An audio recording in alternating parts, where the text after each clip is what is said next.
Bago ko 'to nabili ko 'to. This is a MagSafe Future na magnetic.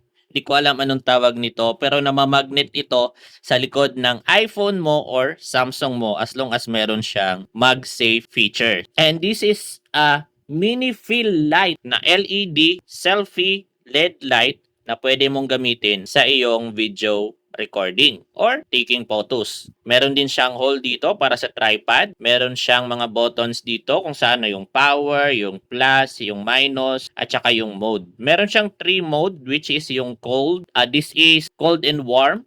This is cold and this is warm. And again back to cold and warm. Level niya from this level to this level. Sobrang liwanag.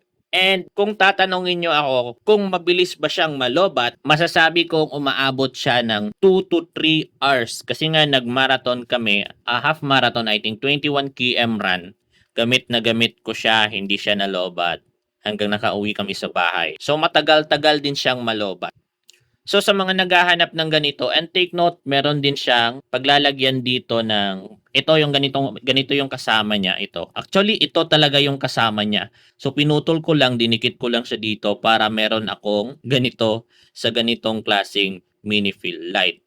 Kasi mas nagustuhan ko to kasi tingnan mo naman yung sizes nilang dalawa. Sobrang liit niya pero sobrang useful niya din. Pero kung naghahanap ka ng ganito, ilalagay ko rin dyan. Pero kung naghahanap ka rin ng ganito, ilalagay ko rin dyan. Pero again, silang dalawa, worth it gamitin as what I experience or based sa aking experience. Sobrang ganda. Kung cellphone yung gamit mo, I'd rather choose this. Kung action camera naman yung gamit mo, ito yung ginagamit ko. So sa mga naghahanap, kayo na pumili saan sa kanila ang mas gusto niyo. Pero again, sa battery life, pareho silang matagal maloob. Yun lang naman talaga yung isa sa mga problema natin yung battery life talaga. Paano mo naman siya magagamit kung after 1 hour o below 1 hour na lulubat na?